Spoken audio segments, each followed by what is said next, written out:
Hello everybody, my name is Dusty and welcome to my channel.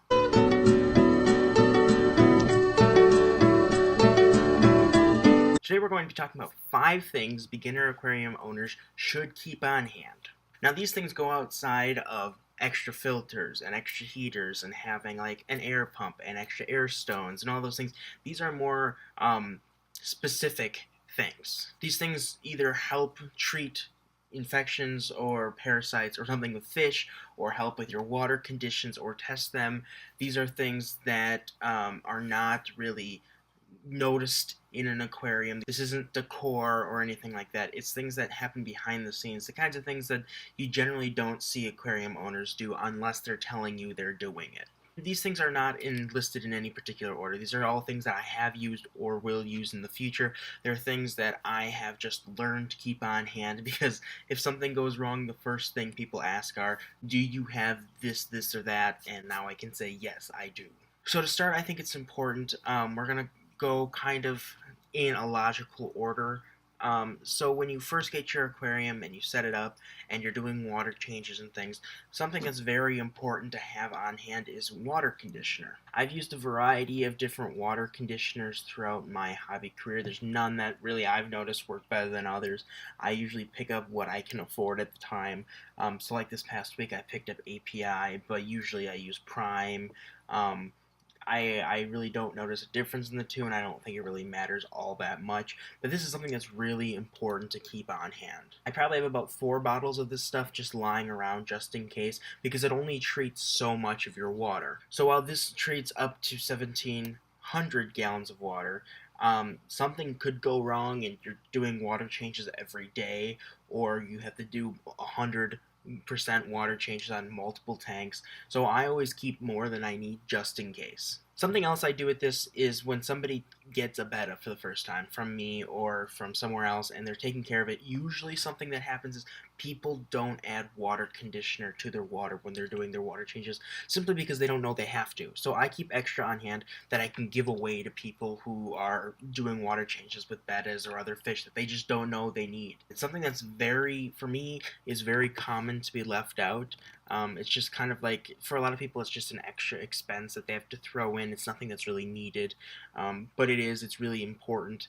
Some of these offer great benefits, like removing heavy metals, and this one even provides a slime coat. So these are very important when you're keeping fish, and I think it's something that is left out more often than it should be. But let's just say you dechlorinate your water, you added new water to the tank.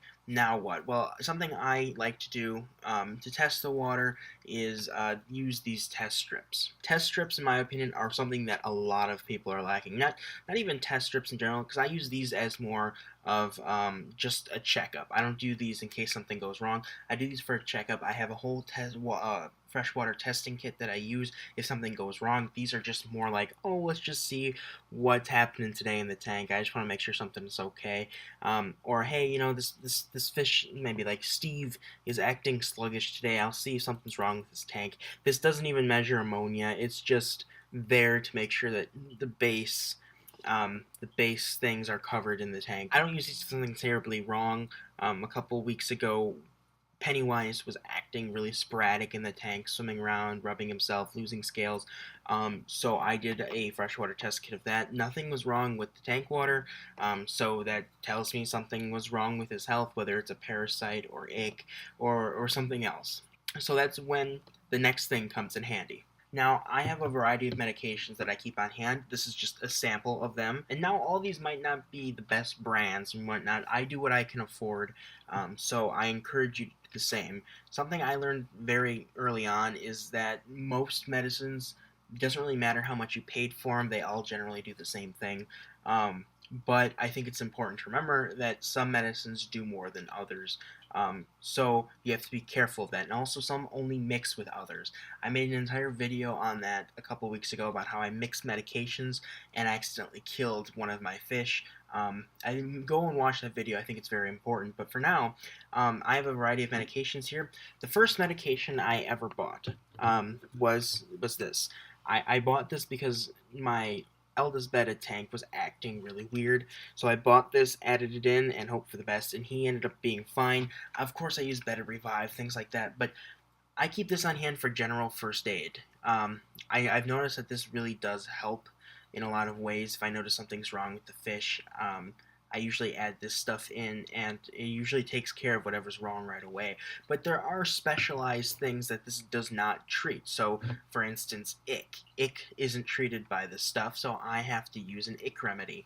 And ick remedy, while it does treat some external parasites and fungus, it doesn't treat everything. It treats ick really well, but the other things are kind of added in, not really working that well. So I have Prezi Pro as well, that I keep on hand and use. And I use this a lot with my goldfish, primarily because of flukes and tapeworms, and of course flatworms as well. But I use this as a precaution most of the time when I get new fish. I quarantine them with Prezi Pro. There's also some tablets I use. If you go onto the Aquarium Co-op website, they have a quarantine kit. I recommend you get it. It's $30. It might seem expensive, but it's totally worth it in the long run. If you get that nice fancy fish, you don't have to worry about anything going wrong with it.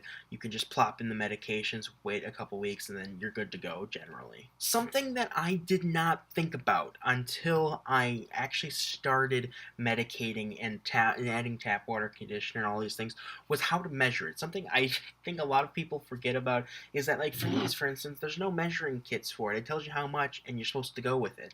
And I don't know about you, but I don't have a kitchen full of a whole bunch of kitchen utensils to measure out teaspoons and things like that.